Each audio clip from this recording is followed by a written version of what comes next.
Um, the back, like with another one.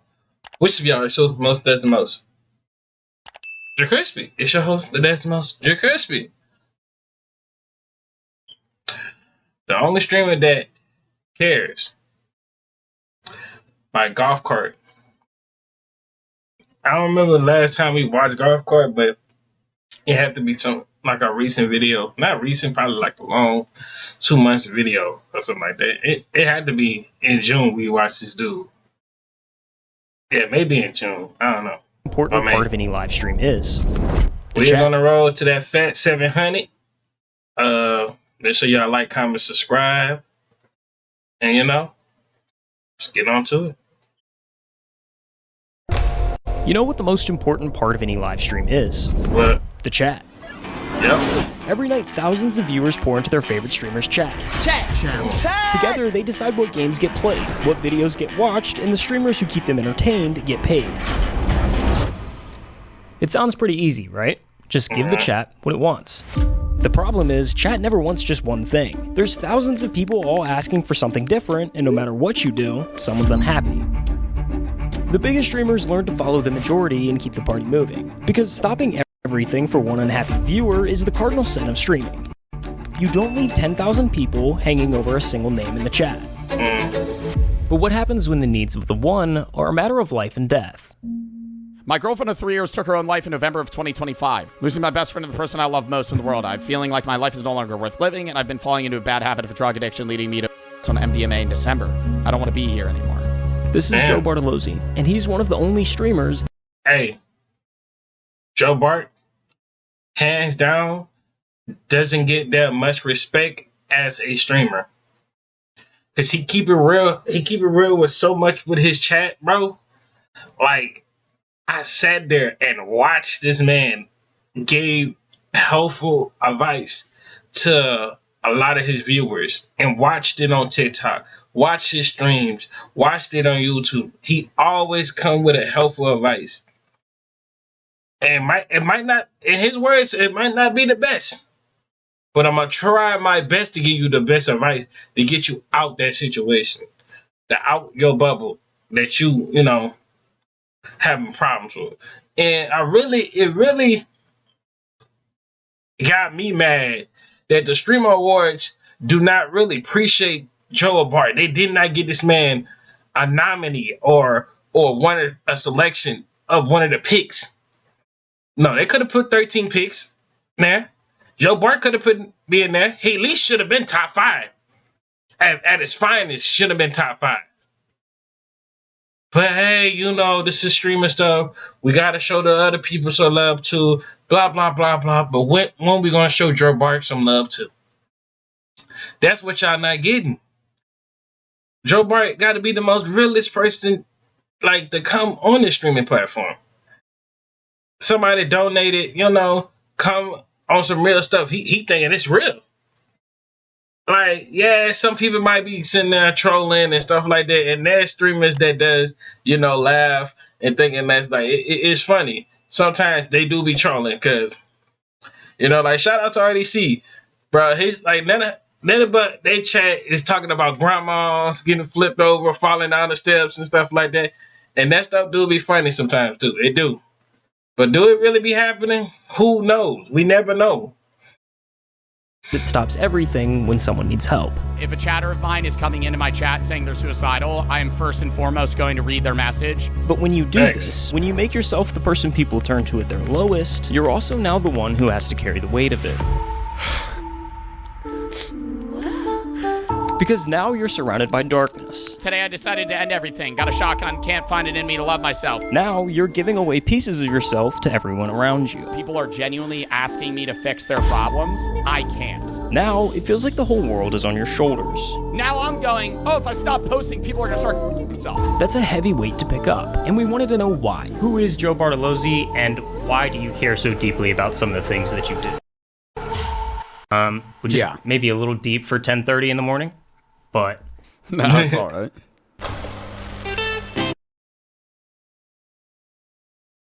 With Google Play Games, you can play Unlock. Unlock rewards with Google Play Points. Joe Bartolozzi was born on February 6th, Hey, 2000. man, hold on, son. Who got this baby picture of him and his sister? That's his sister, cousin? What that is? Joe Bartolozzi Bruh, ain't no way, son. What do y'all saying? The majority of the picture, I ain't lying to you, son. What they gonna get is out of my mama Facebook page. I'm like, if you really want some baby pictures from, go to my mama Facebook page, bro. For the people, no trollers, no trolling and that like that. No people that's trolling and trying to make a joke about that. The people who's trying to do like we trying to like come with a documentary sooner or later down the line, go to my mama Facebook page. The troll. If I see one troll of me in the chat or in Discord, and y'all see my baby picture of me, you're gonna get banned. I'm gonna call my mama and tell her to make her account private, and that's gonna be the last time you ever get pictures from her account. He was born on February 6th, 2002, and grew up in southern New Jersey. Joe wasn't the kid you have picked to become famous online. He was the small, quiet kid. I know, hands down, they're gonna tell me I might have to mute down this. The one getting picked last for everything. I was kind of like the lanky kid that didn't really know how to control his body, so that's why I was picked last. But by high school, things started turning around.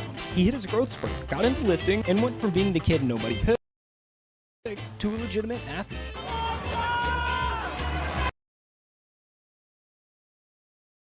So by 2019, Joe's a track athlete at a Catholic prep school in New Jersey, working part-time at a GNC, heading towards a completely normal life. And then a Chinese tech company bought a dying lip-syncing app. TikTok is the latest app to capture the attention of teens and young adults across the world. A Chinese company called ByteDance bought the relatively dead app Musical.ly. They gutted it, rebranded it, and on August 2nd, 2018, TikTok officially hit the App Store. TikTok. Now, early on, TikTok was mostly just the same creators who came over from Musical.ly. So all of those cringy lip-sync videos and the reputation that came with them carried straight over. Going through your parents' divorce is more fun than going through TikTok. For a while there, TikTok as a whole was pretty cringy. Yeah, I used to get made fun of. But even with that reputation, Joe figured he'd try it anyway. He posted his first TikTok. Dude, I ain't lying to you. These songs is gonna in get December.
Yo, that quarantine was different back in the day. I ain't lying to you, bro.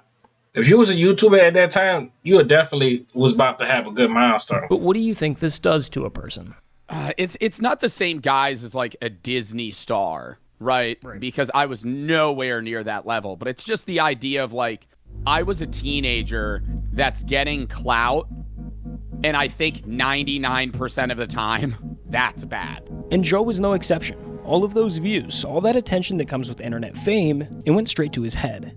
I went from being a really insecure, it was like two polar opposites, right? And I had to find the medium. Like I used to be really insecure when I was in like middle school or early high school, to a point where like I started working out, I started doing this, and then it went like full flop to like narcissism. And so it was like an obsession with myself because of insecurity that then inflated my ego to the point where I'm like, oh, I'm awesome. And you can see it in the content from that era. The captions, be like that. the attitude, the way that he carried himself. So this is my proposal for any women out there that would like to participate in the holiday but don't have anybody to assist them. I'm here. This is the version of Joe that Joe doesn't like. That person in that facade I had to do to create that character actually became me for a short period of time, and I hated it. But as much as Joe hates this version of himself, he also kind of owes everything to him. Because that ego is what gave him the confidence and drive to start making bigger swings in his career. And when you're building yourself from the ground up, those two things can be the difference between success and failure. You see, everyone wants to start their own thing until they realize how much work starting actually takes. Building your website, setting up payments, all the boring stuff. And most people don't quit because the idea was bad. They quit because the setup got in the way. That's where WAP comes in. WAP lets you launch your entire online business from one place. See, now you were trying to hit me with some nice smooth stuff. Skip. Let me go ahead and skip. You thought you were about to get me, my dog, but maybe next time. Been sitting on an idea, and the only thing stopping you is not knowing where to start. With the microphone on over to too. WAP.com today. Wait, WAP got a mic? Build. It started with diversifying. Wait, WAP got their own microphone? Definitely might have to cop that. I'm not gonna hold you. I'm looking it up right now. Because unlike YouTube or Twitch, this. your follower count is kind of empty on TikTok. You can have 1 million followers on there and make no money, because the platform simply doesn't pay its creators anything worthwhile. Right. Like I was probably making like what, 10K a year. I was making less than minimum wage. So in the summer of 2020, just before starting his freshman year of college, Joe announced his first ever Twitch stream. I'm gonna start streaming video games on Twitch in a day or two. He started moving viewers from TikTok to Twitch, where he'd stream games like Rocket League and Fall Guys. I got it! Then he'd take the best moments from those streams and post them to YouTube. By fall of that year, Joe was juggling multiple TikTok uploads a day, streaming on Twitch, making YouTube content, all while managing his classwork in college. What was the schedule like in college? There's so much going on. How do you manage that? It was a lot. Like, balancing streaming and college sucked. But it was so doable. And I hate when streamers say, oh, I really needed to drop out to pursue streaming. Like, get the out of here. I was growing and in college the entire time. Thank you for 3 million followers. 4 million followers! By December, Joe had cleared 5 million followers on TikTok. And just a few months after his first stream, Joe was pulling in nearly 1,000 average viewers on Twitch. Like, I was so obsessed. Yeah, I think I could blow up on TikTok. I think I could low-key blow up. If I have like dedicated and post on a regular on TikTok, I think I could blow up on TikTok. With performance. Joe was constantly studying social media, trying to understand what made videos pop, what people responded to, and why certain videos failed. That confidence had turned into a full-blown obsession. But because of it, Joe was starting to not like the person he saw in the mirror. I'm trying to map out where the ego kind of starts to disappear versus... Like, was there a low point, a moment where you're like, holy, I gotta change? Yeah, I don't think there was like an aha, right? It wasn't like a light switch flip. It was more over the span of like a 6-month period where I was like, I'm kind of being a dickhead. Yeah. Coupled with a variety of things. So I don't know if you can include this in the video. That's up to you.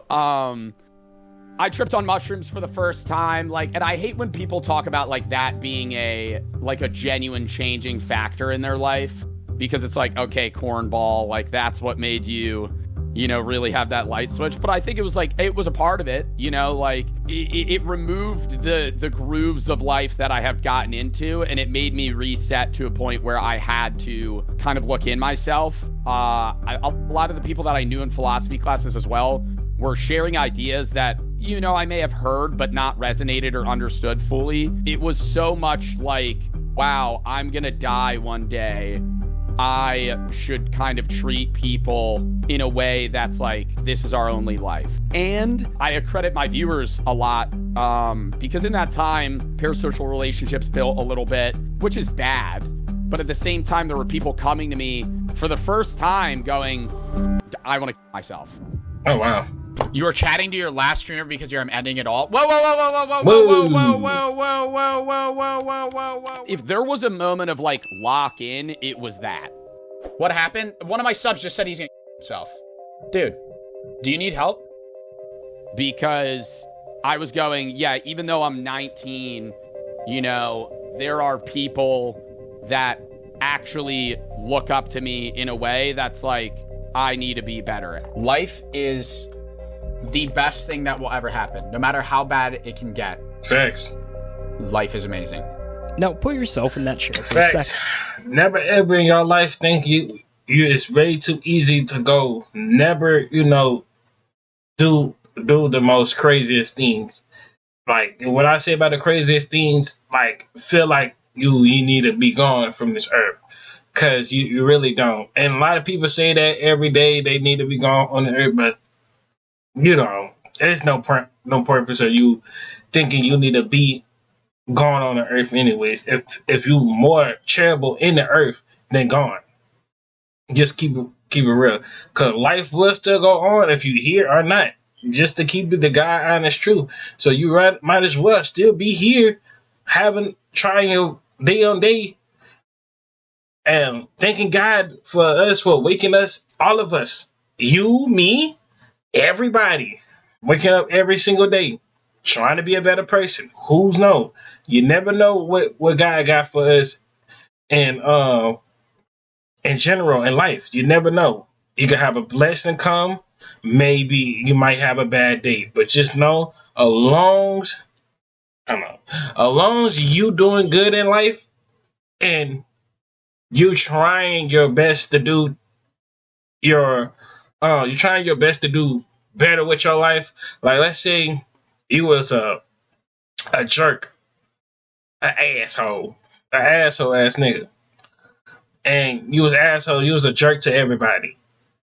And like you get to your late 20s and you finally realize you have nobody to talk to, lonely, by yourself.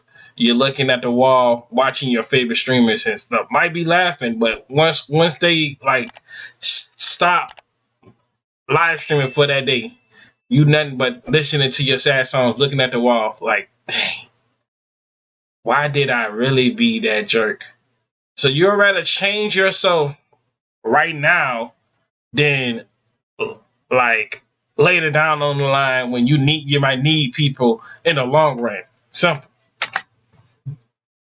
You're 19 years old. You started streaming to play video games, to have fun and make people laugh, and somebody you've never met just told you they're planning their own death. And out of everyone in their life, they picked you to tell. I feel like no one cares and I want to end it all. I have a date planned, so you'll probably never see me again. I want to say you make me laugh a lot. I'm going to kill myself October 2nd. No one will remember me. And this kept happening. Joe would go live, and sooner or later, somebody would show up in a genuine crisis, typing their darkest thoughts into a Twitch chat. Don't want to be a mood killer. I just want to say my family basically bullies me every day, and I can't get them to stop. I've been thinking about suicide a lot.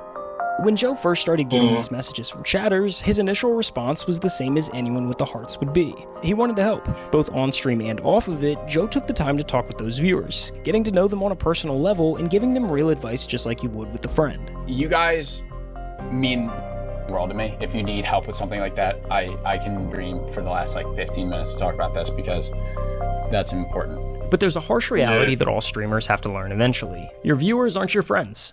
They can't be. I have had probably 20 people come to me about themselves, like on live. The first 2 times it's happened, I have tried to like help them, and then it just ended badly in terms of them getting parasocial towards me and then nonstop coming to me. You see, the relationship between a streamer and a viewer is way more complicated than a normal friendship. When you spend hours watching someone through a screen, day after day, your brain starts doing something weird. You pick up their sense of humor.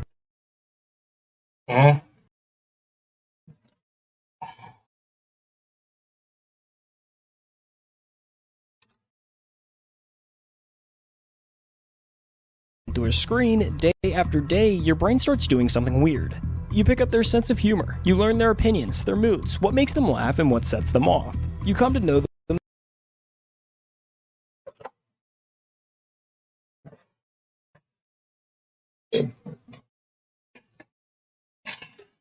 the way you'd know a friend, except they have no idea you even exist.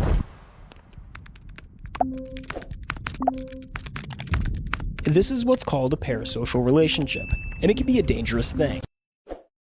Now a scary home invasion as 3 mass... Came into my room. turned all the lights on, and then they had the gun pointed at me. That was fans. I think that was really probably like people who already seek your house, and they look at like sometimes they look at females like weak and stuff, and they know damn well they gonna give you the money. I think that was low key some robbers in real life. I don't think that was no fans. Now that was some fans. Fans, they probably, I wouldn't even see no fan to go that far. At best, they're probably just trying to be in alive and trying to break in, like be at the, like chill at the house and wait till you open the door. That type of stuff. But nah, I ain't lying to you. If somebody ever did some stuff like that, I'll always have a dog on standby. I ain't lying to you. That's what you got dogs for. I bet they won't break in the house. While most parasocial relationships don't reach this level, there's always a possibility that it can. 3 popular Twitch streamers face a terrifying encounter while live streaming along the Santa Monica Pier. I'll kill you right now.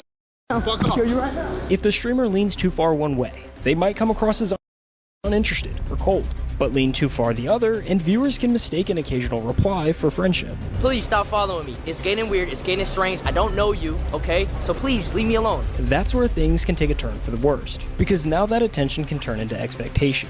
And when the expectation of a response to the next chat isn't met, it can feel less like being ignored by a streamer and more like a betrayal by someone that they thought they knew. It's a weird parasocial relationship. I mean, if my fans do act parasocial sometimes around me, I wouldn't mind it, bro.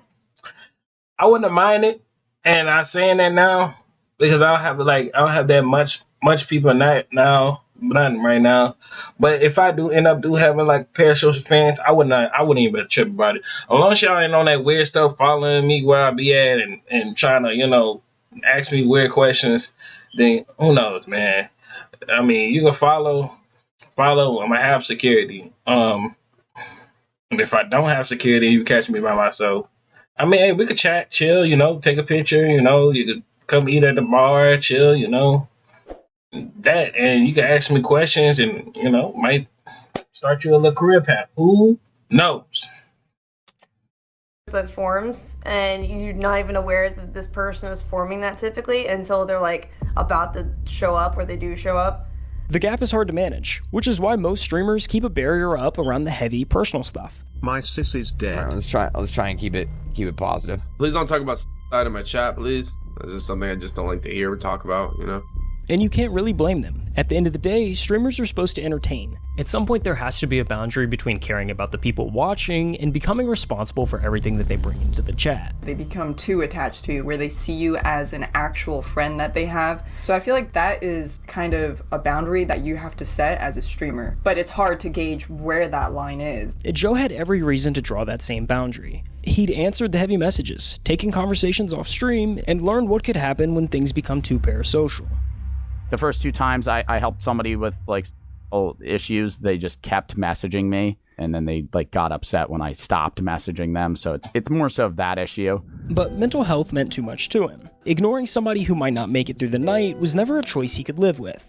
After those early mistakes, Joe implemented 2 important factors that would eliminate those odd parasocial dynamics from coming into the picture. For starters, he removed any one-on-one interaction. All conversations with chatters were strictly held on stream from the Twitch chat.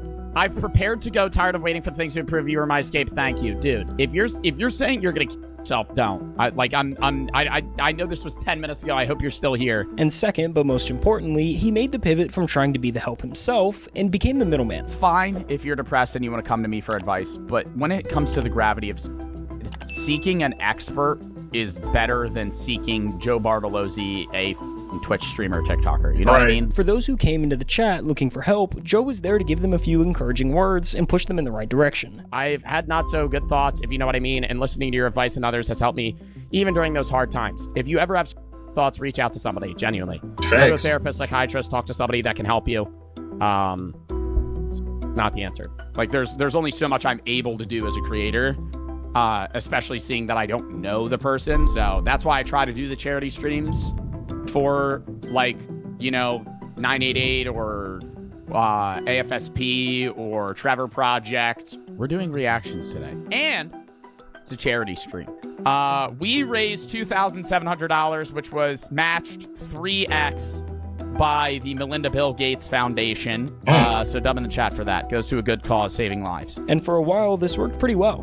While it seems kind of small, Joe's brief but encouraging words were actually making a difference in people's lives. I've been subbed for a year now, and I want to say thank you for helping me through this past year with having to deal with my grandpa's suicide and my own personal problems. You're definitely my favorite top streamer, and I hope you never stop. But by the time Joe graduated college, things had started to change. His viewer count climbed to some of the highest in all of streaming, and managing the expectation of that many chatters is a totally different beast. Like right now, I average 10K. Chat's horrible. Yeah? Like, yeah. I gotta lock in. I want to get into the videos. I'm starting to get stressed the f*** out. I'm starting to get stressed the f*** out. I could tell this was going to happen at the start of stream when I got like 9 messages just unloaded onto me. With this many viewers watching, Joe found himself caught between two groups that wanted completely different things from him. Because on one hand, some viewers felt that he wasn't doing enough to help. I guess even my favorite streamer doesn't care about me. Lame comment. I have 5,000 people in my stream that are spamming right now. I'm also playing a video game. And then I don't respond to you and you pull this guilt trip here. But on the other hand, there was a totally different group of viewers that were tired of the stream constantly stopping. Jesus, dude, I like watching your streams, but when you go on rants like this, that's all you do all the time. That's annoying. Play the game. Do me a favor. Dang, like, bro, it's my stream. If you, like, bro, how you gonna get mad at me because it's my stream and I want to do the thing and I got, like, let's say if I had, like, 10,000 or 5,000 people, you think I'm gonna be able to answer all 5,000 of y'all? Like, it's not like we in a press conference in the NBA and y'all, all of y'all can ask me questions. No, it's in the chat. It's virtual. Like, golly. Never watch me again. Do me a favor and go f*** yourself. No matter what Joe did, someone felt ignored, and the messages were starting to get more demanding. Early on, people would briefly mention that they were struggling, and Joe would offer a few words of encouragement. Now, they wanted more. Like, every stream, it's been getting more and more and more and more, like, involved, where people are... Because I do so much mental health advocacy, the amount of people that come into my chat and fake being is absurd. I had one chatter that came in and they say, hey, I'm the mother of so-and-so. So he took his own life. I just wanted to let you know you were his favorite streamer. I'm sorry that he took his life. I don't really know what to say. I'm sorry. I hope you're all right. I'm sorry for the loss of your son. Damn. Ugh. Come to find out, they come back a month later and they're like, my brother typed that, banned his, blocked him. You're the chatter? I knew that, bro. I'm banning you, man. That's fucking weird as shit. This leaves Joe stuck making a decision that's difficult to get right. If I'm being honest, I think a large portion of people that come into my chat and say stuff that's idle are lying. But I have to treat them all as if they're real, because then I could, on an off chance, not take somebody seriously that is serious. And that's the worst thing you could do. Ignoring the wrong message could have serious consequences, but responding to every message was impossible, and the pressure of trying was beginning to wear him down. I feel bad, and I've talked about this. It's like, I wish I could help, but like sometimes I can't, you know? Like there's only so much I'm able to do as a creator. Especially seeing that I don't know the person. But there's one message that weighs on Joe the most. It's one that he's heard over and over again, that for some viewers, he's the only reason that they're still alive. Oh, wow.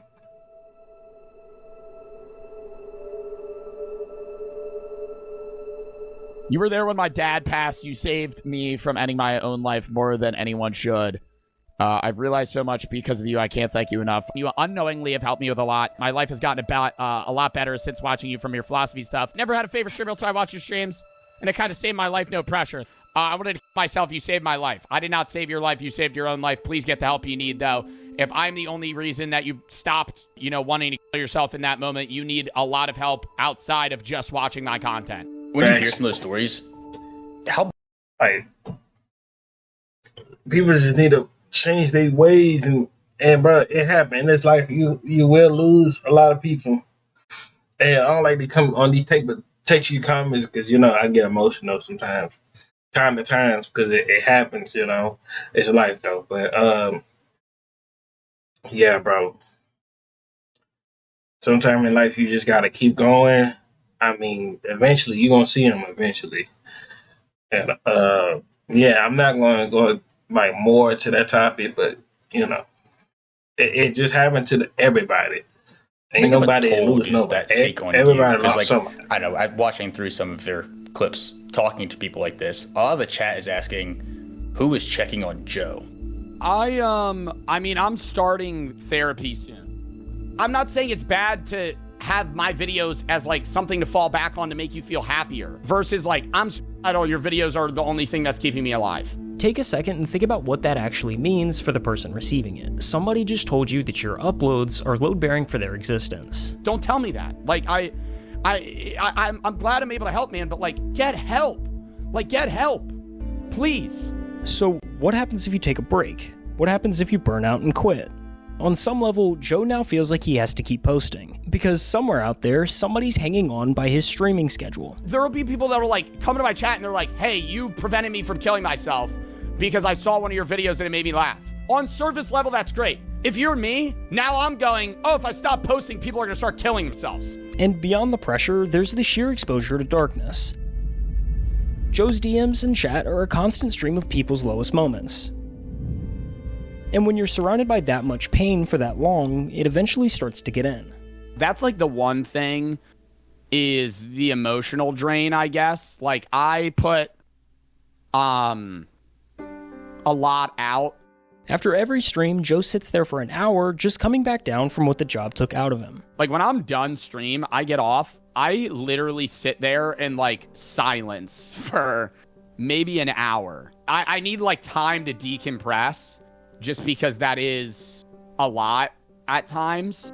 It takes a toll, and I've gotten used to it, but it kind of builds. Like I'll be good for a month, and then there'll be a week where I'm just like not there emotionally, I guess. And that's like a problem. So the obvious question is, why keep doing it? Every other streamer proved you can just let the messages scroll and the career survives. Joe could put up the full wall tomorrow, and nobody could really blame him.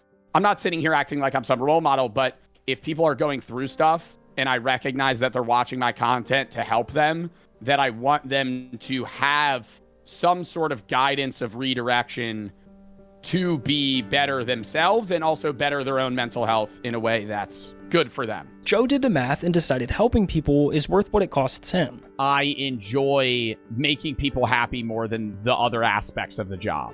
And that's what enables me to deal with this too. Facts. I love making videos for y'all guys and for myself in general. And sometimes, it get me enjoyment to see like people actually tuning into my videos and commenting and showing love. It really make my day 10 times better, even though my day does be good. Or I might have a bad day, or some days I might just have a nice normal day. I appreciate that everybody that really be tuning in, liking, subscribing, showing love and stuff like that.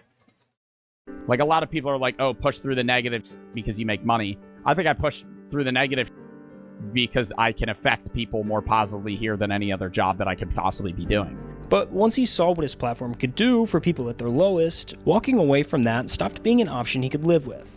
Thank you. My mom was diagnosed with cancer about 9 months ago. Sorry to hear that. We would watch your videos and streams. We loved your philosophy streams. She also majored in philosophy. Really? A week ago, I found out she has two more days to live. Ow. One of the final things we did was watch one of your YouTube videos. Your videos remind me of good memories. She passed away yesterday and you helped me cope. Just wanted to say thank you so much. You helped more than you'll ever know. Oh my God. Yo, that's just gonna make me cry. It's a f***ing weird job, dude. It's a weird job in social media. There's a lot of shit, but it's one of the most like rewarding experiences. Just to be able to be someone to help other people is something that's something that, other people does. But in general though, y'all stay safe out here. Y'all keep doing y'all. Don't let nobody mess over y'all. I always love y'all. And if you ever need to talk to me about something, the comment section is always free. You can always slide up on the Instagram. The Discord, I can make a Discord. We can talk on Discord. It just depends. So, whatever you're going through, I'm always here to talk to y'all. So, love y'all. I'm out, and I'll see y'all in the next video.